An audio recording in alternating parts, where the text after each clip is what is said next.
നമസ്കാരം. ന്യൂസ് കേരള പ്രധാന വാർത്തകളുമായി സി കെ നാസർ കാഞ്ഞങ്ങാട്. യേശുക്രിസ്തുവിൻ്റെ തിരുപ്പിറവിയുടെ ഓർമ്മകൾ പുതുക്കി വിശ്വാസികൾ ഇന്ന് ക്രിസ്മസ് ആഘോഷിക്കുന്നു. ഏവർക്കും ന്യൂസ് കേരളയുടെ ക്രിസ്മസ് ദിനാശംസകൾ നേരുന്നു.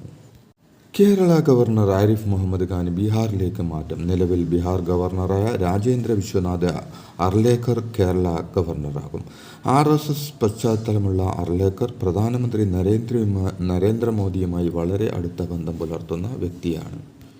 പാലക്കാട് ജില്ലയിലെ തത്തമംഗലം ചെന്താമര നഗർ GB UP സ്കൂളിൽ വിദ്യാർത്ഥികൾ ഒരുക്കിയ പുൽക്കൂട് നശിപ്പിക്കപ്പെട്ട സംഭവത്തിലും നല്ലേപ്പിള്ളി ഗവൺമെൻറ് UP സ്കൂളിലെ ക്രിസ്മസ് ആഘോഷങ്ങൾക്കിടെ നടന്ന അക്രമ സംഭവത്തിലും സംസ്ഥാന ന്യൂനപക്ഷ കമ്മീഷൻ സ്വമേധയാ കേസെടുത്ത് ജില്ലാ പോലീസ് മേധാവിക്ക് നോട്ടീസ് അയച്ചു.